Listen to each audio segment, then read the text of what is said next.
Mga natutunan ko ngayong 2025 na pwede mong i-apply sa negosyo mo. Kung ngayon pa lang tayo nagkita, ako nga pala si Markeo Mesa, isa akong negosyante na mayroong negosyong printing services na tumutulong sa mga kapwa ko. May printing business at mga kliyente ko na nagsisimulang magnegosyo at pagandahin yung kanilang mga at existing na negosyo. So, ngayon ay January 1, 'yan, batiin ko muna kayo ng Happy New Year sa ating lahat, ayan. So, good luck sa panibagong taon ngayong, 2026, ay. So, ngayon, may mga ishe-share ako sa inyo na mga mapupulot niyong aral talaga na puwede niyo i-apply ngayong taong 2026 na mga learnings, na mga puwede kong ibahagi sa inyo 'no, na mga posible ring ito na yung kasagutan sa lahat ng mga, problemang naranasan niyo nitong taong 2025 na na-experience ko na rin ng 2025 at nagawan ko ng paraan at solusyon, ayan. So, siyempre, marami talaga tayong problema, hindi mawawala 'yan bilang isang negosyante 'no, sa ating negosyong printing o kahit anong negosyo na meron ka ngayon. Ngayon, sasabihin ko sa inyo, iisa-isahin ko yung mga problemang naranasan ko nung panahong taong 2025, ayan. Okey, simulan natin. Ayan, nalaglag ang aking mga standi. Ayan, okey na kaya yan? So, yung una kong problema na naranasan ko nitong bagong pasok ng 2025 'no, ay yung dito ko na-realize o nakita yung o naramdaman ito nga yung una naming kita na 6 digit talaga. Masasabi ko talagang ito yung pinakamalaking, project na nakuha ko nagsimula ako ng printing services, ayan, ng printing business actually. Naalala ko noon nung pagpasok ng 2025. Ginagawa ko na yun actually, December pa lang, na-deal ko na siya tapos, tinatapos ko na yun o ginagawa na namin December na yun. So, January kailangan matapos na namin yun para ma-distribute sa panibago nilang mga branches 'no. Ito palang client ko na 'to, isa 'to sa motor dealer sa buong Pilipinas. So, yung ginawa namin na yun, yung project na yun ay dinistribute sa buong Pilipinas at kami yung napili o sa amin na-award yung project na yun para maibigay sa lahat ng mga ano nila, yun sa mga branches dito sa Pilipinas. So, siyempre, bilang nagsisimula o hindi sanay sa gano'ng kalaking kitaan, 'di ba? Sa katulad nating mga nagsisimula o mga hindi naman gano'ng kalakihan ang kinikita 'no, tapos na-o-overwhelm tayo masyado na makakuha o makahawak, makapasok ng gano'ng kalaking amount sa mga bangko natin, o cash man 'yan, 'di ba? Tapos tayo ngayong mga walang idea para sa mga gano'ng kalaking kitaan, siyempre nabibigla tayo, eh. Ngayon, parang ang nasa isip ko talaga no'n nung time na 'yun, ano na parang sabi ko, parang solve na yung buong taon ko. Akala mo naman makukuha ko na lahat yung mismong halaga ng pera ng hawak ko na 'yun, na kung saan ay siyempre December pa no'n, 'di ba? Bili ako ng bili ng mga gamit. Hindi naman talaga malaking maitutulong sa negosyo ko, 'di ba? Tapos December pa nun at basta kung ano yung binibili ko nun at wala sa lugar yung pagbili ko ng mga gamit. At marami akong na-realize dun nung simulan nakapagpabili na o nabili ko na, 'di ba? Nung dumating na yung araw na ano, nag-down payment kasi sila actually. Nag-down payment sila ng kalahati, siyempre kalahati, 'di wala na. Pinambili ko ng materyales, then naka-terms pa pala ako dun sa supplier ko nun. And then na-realize ko na lang nung time na magbabayad na sila ng down payment 'no. Magbabayad sila ng down payment sabi ko akala ko yung down payment na yun buo na yun na wala na akong babayaran pa. Yung 100 yung kulang yung full payment na binayaran nila, naku, ano pa pala, parang panapat lang pala sa lahat ng mga bayarin ko nitong pumasok ang January. 'Di ba dumating yung mga tax, 'di ba?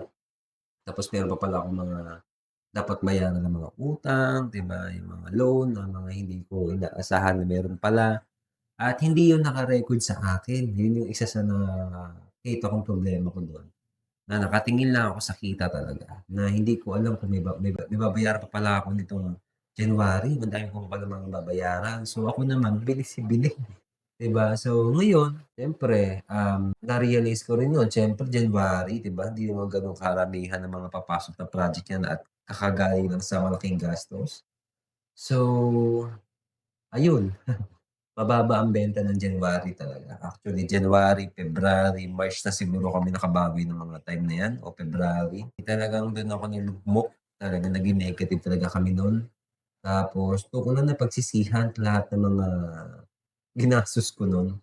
Na kailangan pala talaga sa pagnenegosyo kahit gaano kalaki yung nai-receive natin o hindi tayo sanay sa mga natatanggap natin na gano'ng halaga, ay kailangan pala natin i-keep muna natin yun. Huwag muna tayong gumastos o palipasin muna natin ng ilang buwan. Mga gano'n na lang siguro para sa akin, base lang sa experience ko. Kasi dun natin ma-realize na hindi pa pala palaging gold o hindi pa pala palaging nasa taas ang negosyo, 'di ba?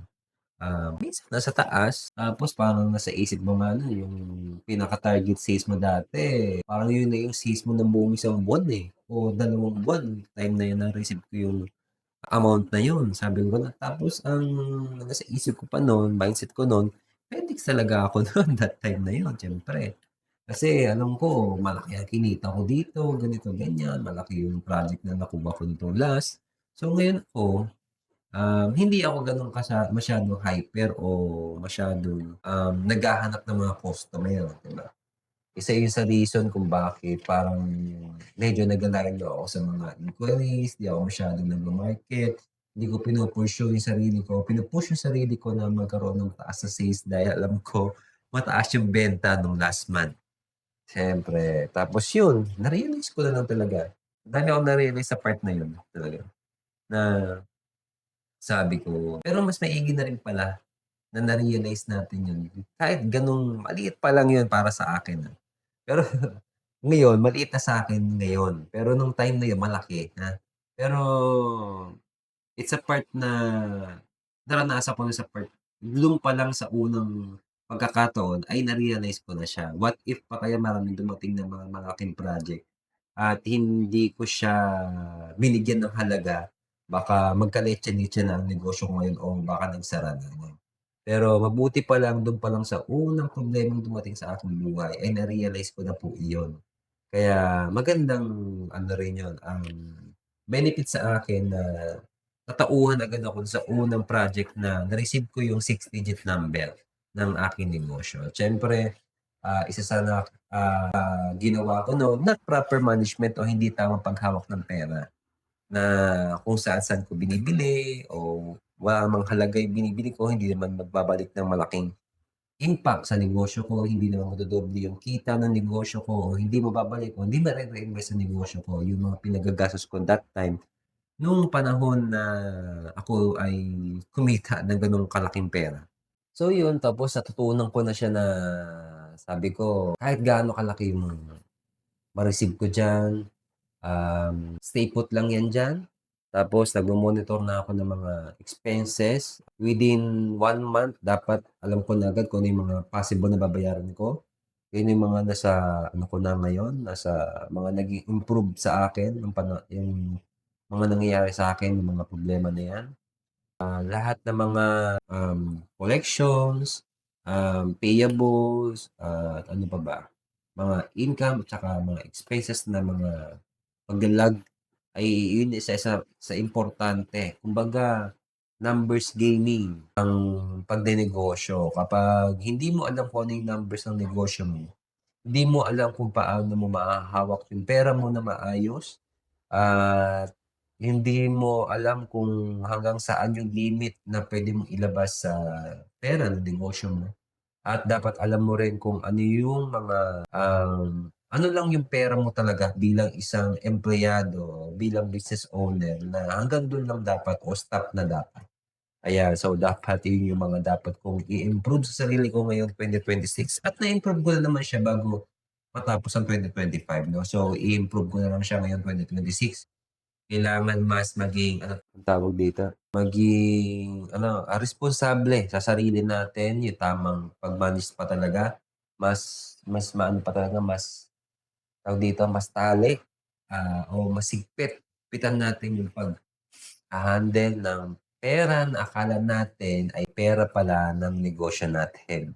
Ayan, so kailangang higpitan, iwasan lahat ng mga possible na puwedeng ano, hangga't maaari merong nakakakita ng iba pang, value o amount na meron sa negosyo mo ngayon katulad ng asawa mo para hindi lang ikaw lang yung nakakita na akala mo, eh, sa'yo na, 'di ba?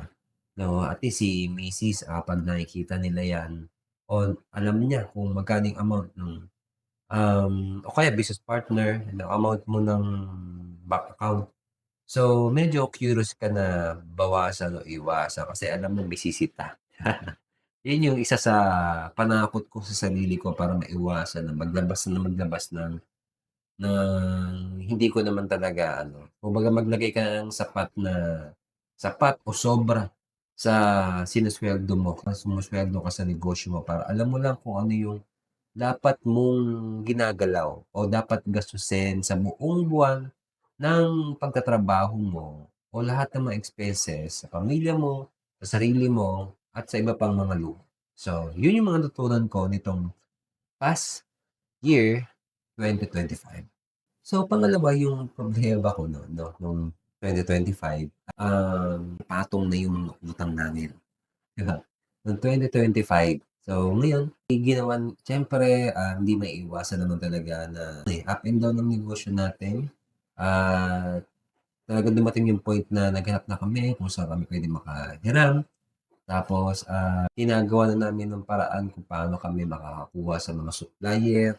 Humihingi na kami ng mga terms hangga't maaari meron kaming mga 1 month na o 15 days mga gano'n na puwede naming mahiram yung kanilang mga supplies o makapagpa-print dun sa mga supplier ko dati na nagbibigay sa amin ng terms na kumbaga, nagagamit ko pa yung puhunan ginagamit ko pa, napapaikot ko pa yung puhunan na pinangdo-down payment sa'min o sa mga project na ibibigay sa amin 'no. Hanggang sa makaraos, hanggang sa dumating yung araw na may biglang dumating na biyaya sa loob ng isang buwan ay nabayaran namin lahat-lahat ng mga utang na yun 'no. So, yun yung isa sa na-experience ko nitong 2025. Ito yung isa sa pinaka-worst na o pinakamahirap para sa akin na naranasan ko sa pagma-manage ng cash flow kung paano ko napapatakbo yung negosyo ko kahit wala na talaga akong puhunan. Yan yung isa sa natutunan ko nitong 2025 at hindi ko sinukuan 'to, paano ko pa siya mapapalawak, paano ko hindi susukuan, paano ko magagawa ng paraan lahat ng mga 'to. At, siyempre yung mga pagkakataon na down na down ka na talaga, hindi mo na alam talaga kung saan darating. Kung wala talagang dumating na blessing talaga ay talagang iniisip mo na talaga kung igi-give up mo na ba talaga o paano mo babayaran lahat ng mga utang mo, hindi ka na masyadong nakakapag-focus kung paano mo mabebenta o makakapag-sales o makapag-market man lang ng produkto mo dahil iniisip mo palagi kung paano mo babayaran yung utang mo. May dumating mang project talagang halos wala rin talaga at pambayad lang din talaga sa utang, at least papaano yung mga nahiraman namin, nautangan namin nung mga panahon na yun ay hindi man lang kami kinukulit o talagang hindi man lang kami, sinisingil kasi alam nila yung sitwasyon namin and then talagang ano kami, sinasabi naman talaga namin yung point na o yung senaryo o sitwasyon namin nung kami ay nasa bingit ng ano, kalugian, 'di ba, ng aming negosyo pero hindi kami sumuko. Tuloy pa rin hindi namin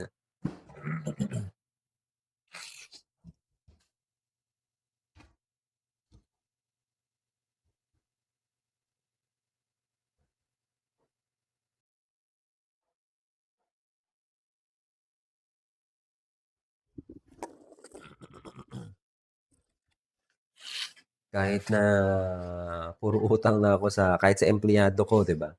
Nagkaroon na rin kami ng utang sa empleyado, wala na kaming mapasahod. So, yun na yung mga part na ano na, kailangan talaga naming, gawan ng paraan talaga yun.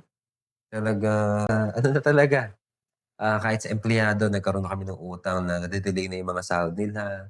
Siyempre bilang kahit kami, ako mismo, 'di ba?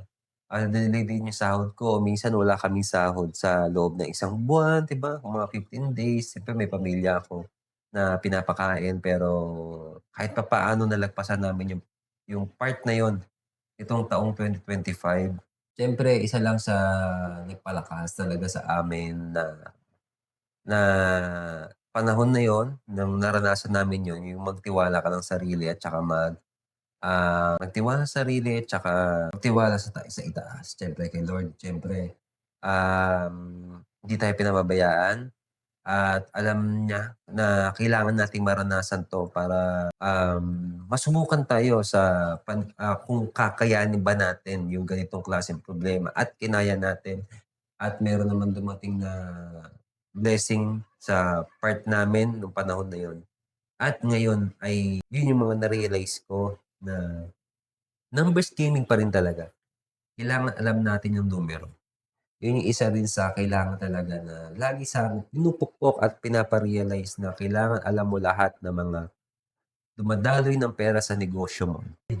Yun din yung parang solusyon para dun sa problema kong 'to 'no, dun sa talagang wala na kaming malapitan, yun. Yun yung talaga yung isa sa worst na nangyari sa amin nitong 2025, ayan. Pangatlo, siyempre natapos na namin yun, eh.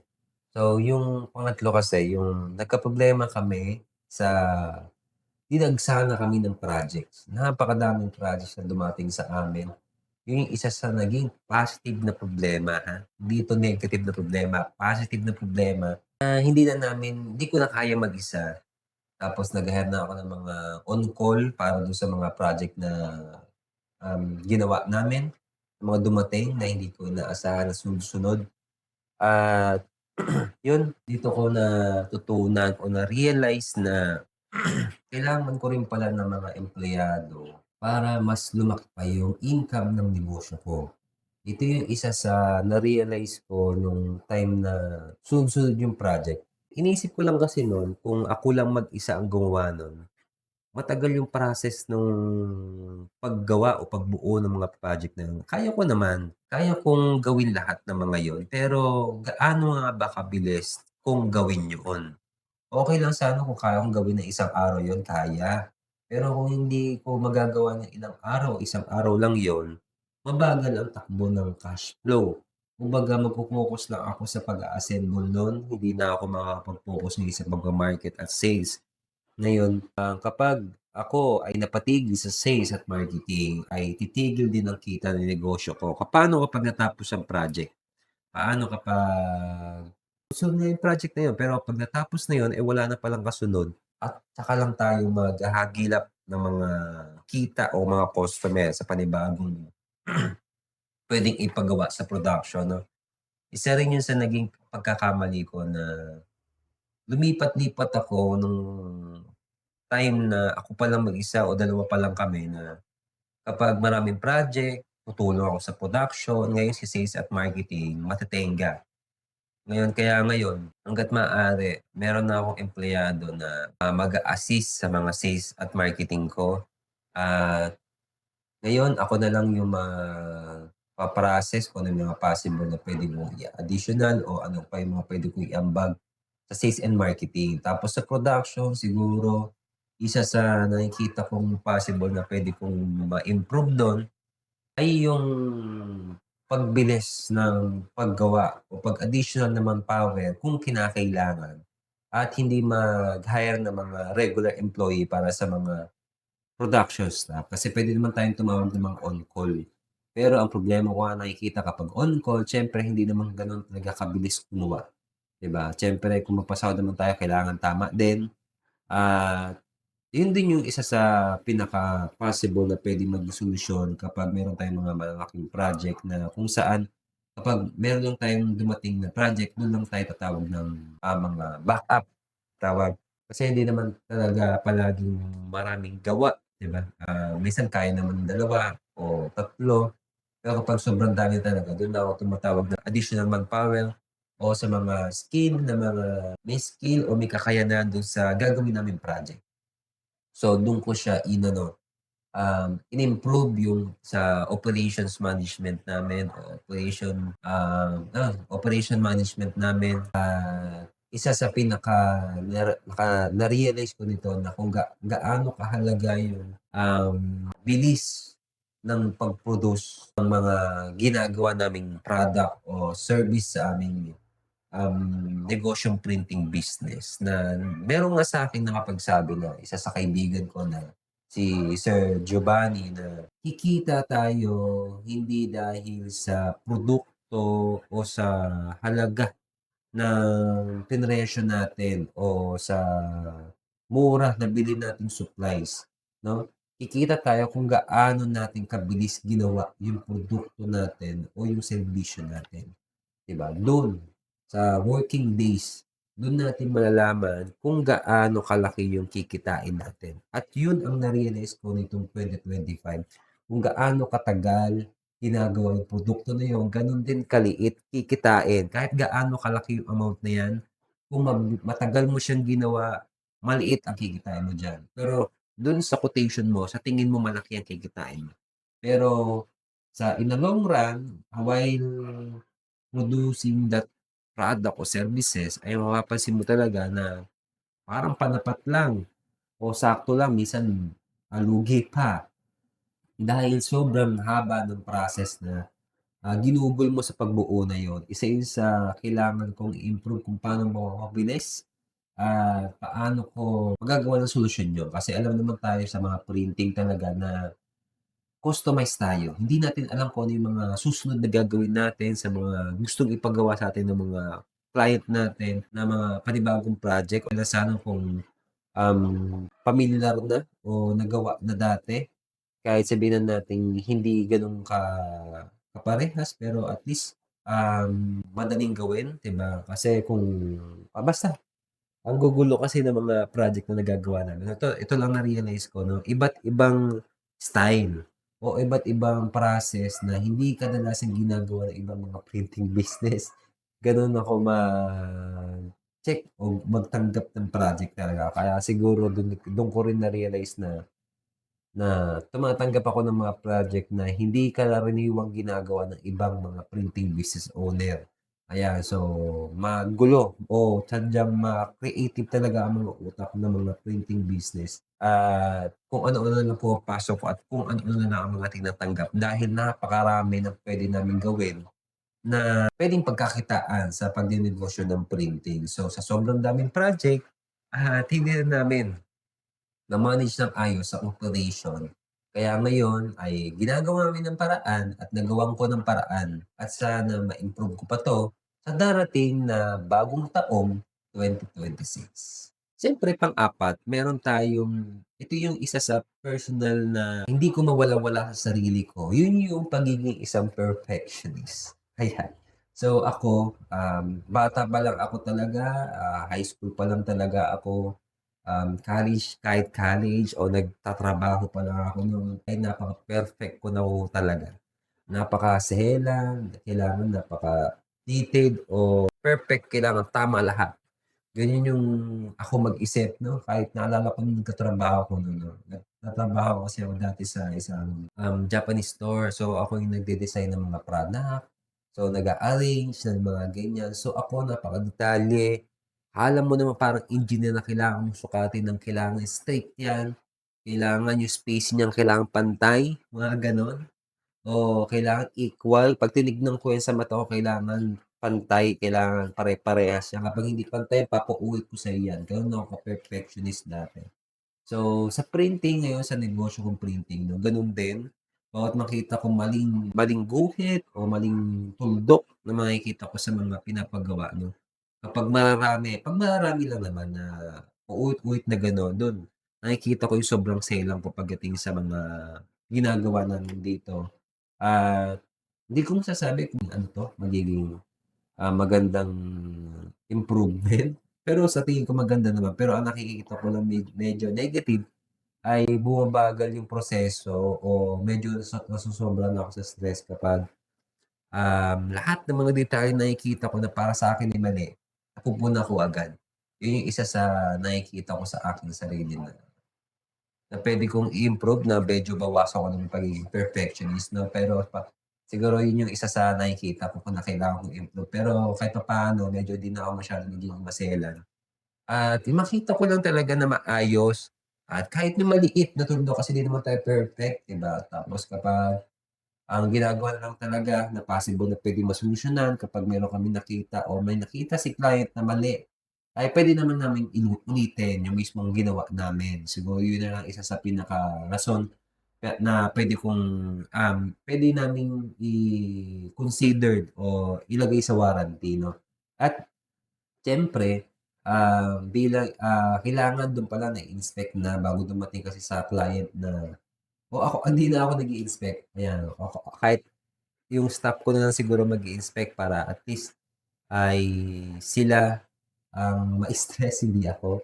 Kasi 'pag ako nag-inspect niyan talaga napakabusisi, baka lahat ipa-reject ko, ayan. So, yun na lang ang mga possible ko na puwede kong i-ano, i-improve sa sarili ko na bilang isang business owner, bilang isang boss o leader ng aming negosyong printing. Siyempre, ginawa ko na siguro kahit sa pagko-content nga lang, medyo napakaselan ko. Kailangan ko talaga, masyadong, maganda yung edit, 'di ba, 'no?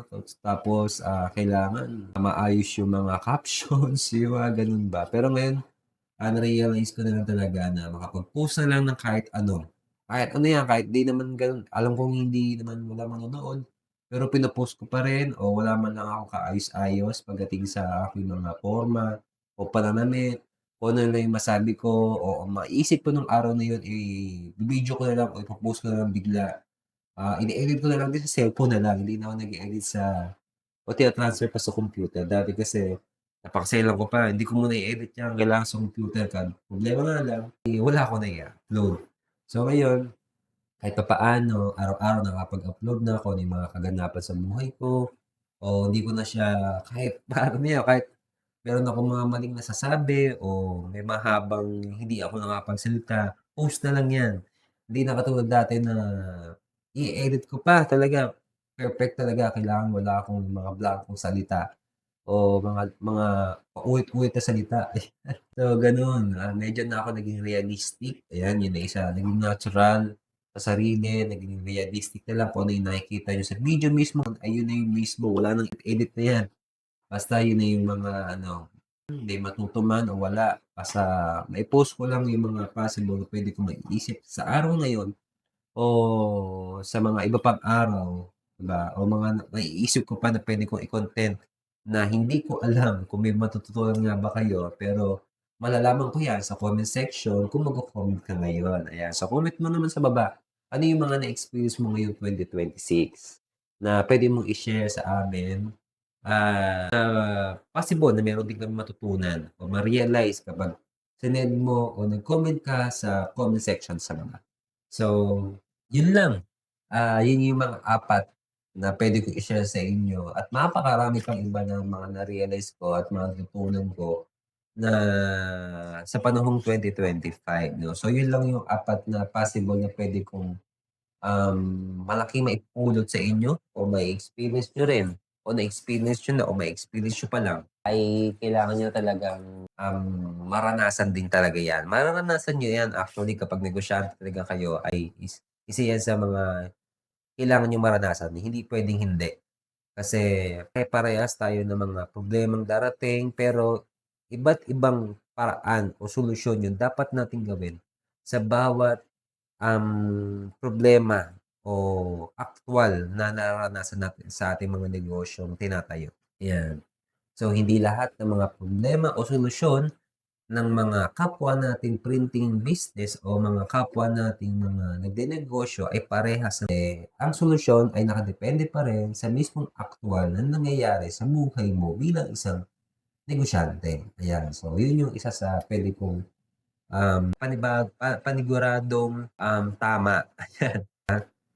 Kasi meron din akong na-realize din na kahit alam ko kung ano yung sagot dun, pero parang hindi naman talaga para doon yung, solusyon sa problemang naranasan ko. So, ako pa rin talaga yung solusyon sa problema ko kahit alam ko na o tinuro na sa'kin kung ano yung gagawin dun, 'no? Pero parang ano na lang talaga, kung alin lang talaga o saan lang talaga ako magaan o kung saan lang ako madadalian sa solusyon na puwede kong iresolba o mas maganda lang talaga na ikaw yung mismong nagsolusyon sa problema mo para kapag dumating sa point na gano'n pa rin yung senaryo, ay alam mo na agad kung ano yung possible na i-improve mo sa unang solusyon na ginawa mo, 'yan. So, ngayon, maraming salamat sa pagtapos ng video na 'to. Kung nagustuhan mo ang content ko ngayon, please follow mo ako sa lahat ng aking mga social media accounts para lagi kang update sa lahat ng mga content na gagawin ko. Follow and subscribe sa lahat ng mga social media accounts ko.